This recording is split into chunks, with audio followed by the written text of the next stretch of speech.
Welcome to the end of the surname series. If you listened to all of my surname episodes, you will realise that Irish surnames weren't and aren't just names. They're instructions. They tell people who your people were, where you belonged, and who stood before you. Ireland had surnames before most of Europe, and we still don't really understand them, because once history broke them, they stopped being read properly.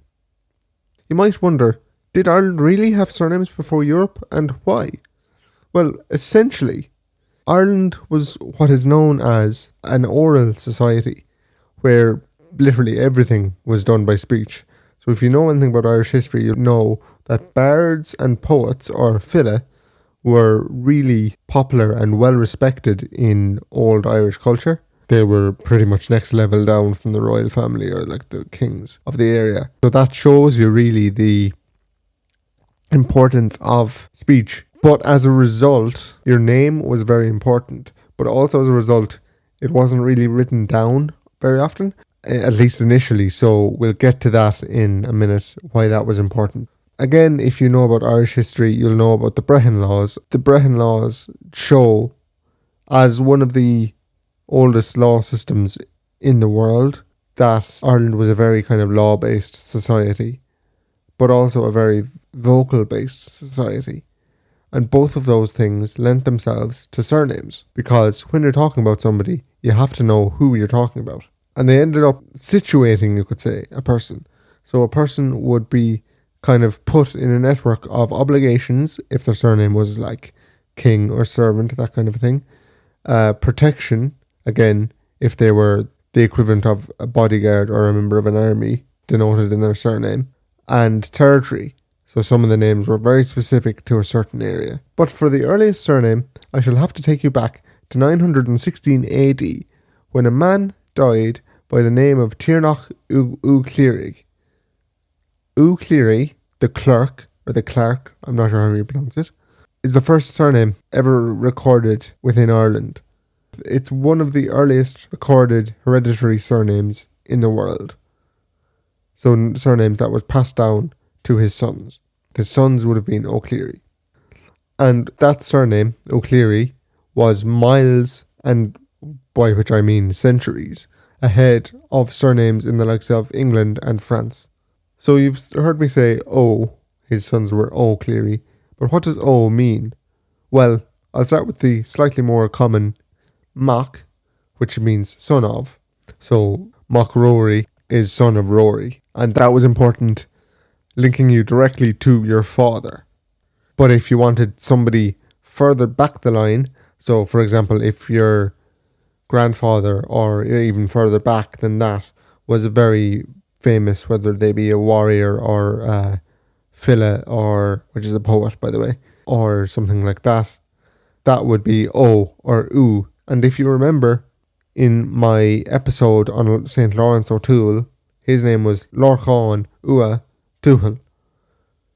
So that is a version of grandson or descendant of. But, as you would expect, these were originally very fluid, because you can't say you're the son of the same person. If your dad was named after somebody, let's say John, your dad's name was Joe, you can't say, I'm John's son, when you're actually Joe's son. So they were originally very fluid, and they'd switch between kind of generations, which I think, correct me if I'm wrong here, anyone who knows, but I think that is still the case in places like Iceland. But it did get formalised later on, when pressure, I suppose, was put on Irish names, and we'll get to that. But just to give you a concrete example, I know I said Joe and John, but the concrete example in the sources I found that was clearest, I suppose, was Brian McCullum. Brian, son of Cullum. So if there's a man called Cullum and he has a son, Brian McCullum, but his grandson, Cullum's grandson, wouldn't be McCullum, obviously, because his dad, let's say, is Brian. He would be Finian, for example, O'Cullum. So of Cullum's line, essentially. But this, as I kind of alluded to, this really helped in situating, that's exactly who you are. Like the Flanagan, the ruddy cheeks kind of thing. Oh, you're one of the ones who's descended from this famous guy who had ruddy cheeks. So it was very important for that reason. And I said that it became fixed, and that was around the 11th and 12th centuries, so the 1000 to 1200 kind of range, because of, typically enough for Ireland, political and social consolidation. So essentially, they said, I want to know exactly who you are, and the best way is if you keep the one name for the entirety of your generations. So they did that. And of course, since it was political, the upper class families, essentially the kings, started, and then eventually, due to population growth and different land disputes, other families decided, I'm going to do the same thing so I can know exactly who I'm connected to. And the names then, because of that, transitioned then from living descriptors of literally my father is whoever to inherited markers. But generational accuracy then was sometimes lost insofar as you wouldn't know who the father was by the name, but you would know who an ancestor was at some point by the name. And I'm just after thinking there might be people screaming now at the radio or whatever you're listening to this on the phone, saying, what about the women? You've said son and grandson, but you've never said daughter. Well, women. It's kind of confusing, but also not confusing. So when I said O, so for grandson or descendant of, the unmarried daughters were ni, and the married women were e. So ni is ni fada. Fada is like an accent over the I, and e is ui fada.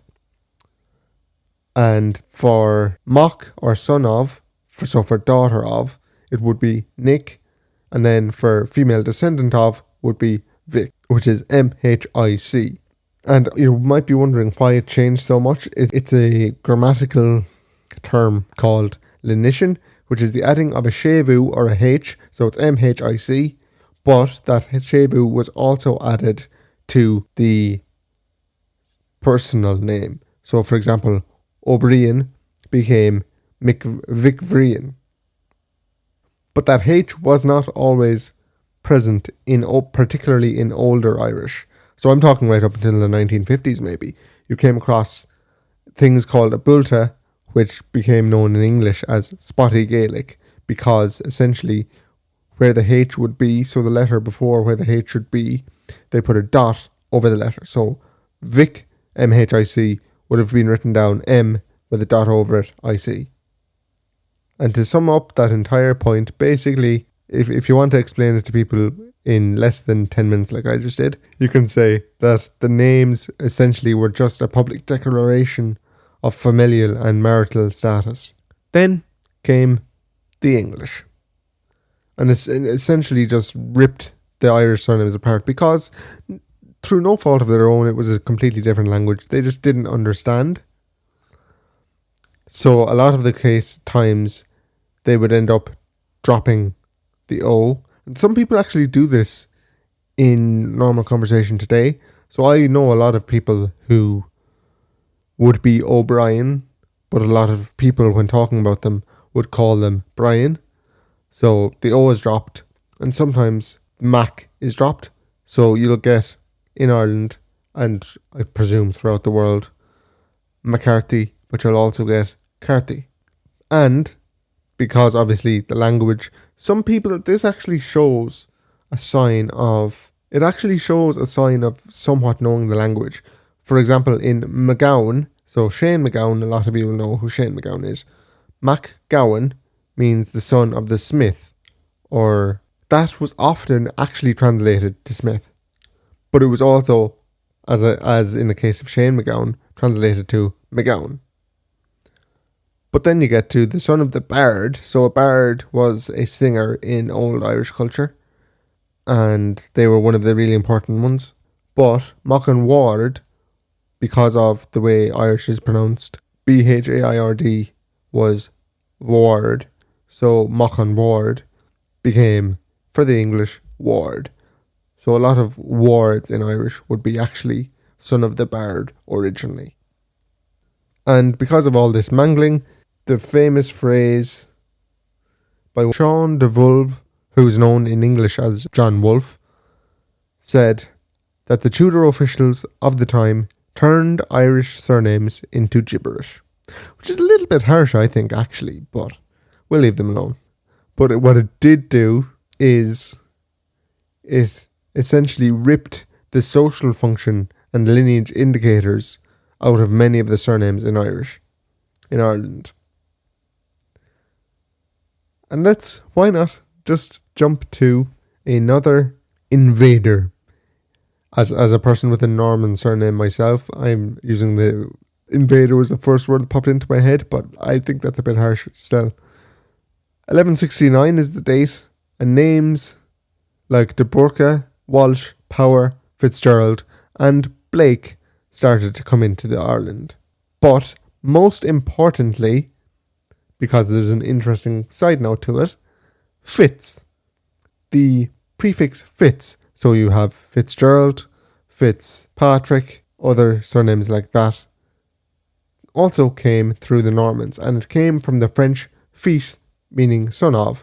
So it was used like Mac, and actually, in many cases, was translated into Irish as the same way as Mac was, because, to use a phrase very common from the time, the Normans did become more Irish than the Irish themselves.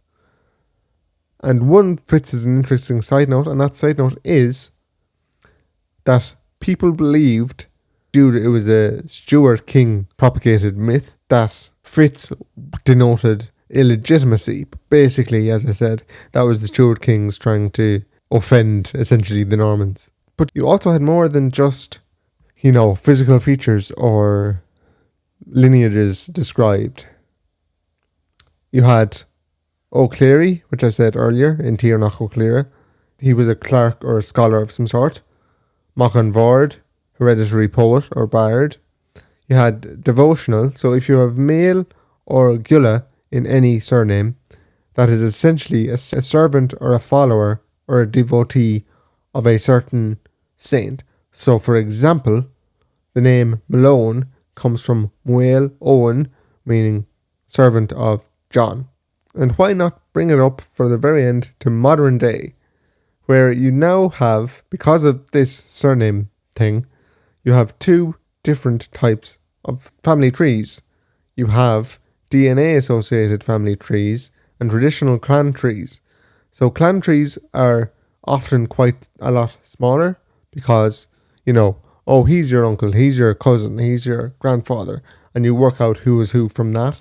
But then with modern scientific methods, you are able to figure out, this person has the same DNA as me, therefore they must have the same links as me, and then that just massively brings up connections. Even surnames that are widely considered to be the same thing can be distinguished through DNA associated surname trees.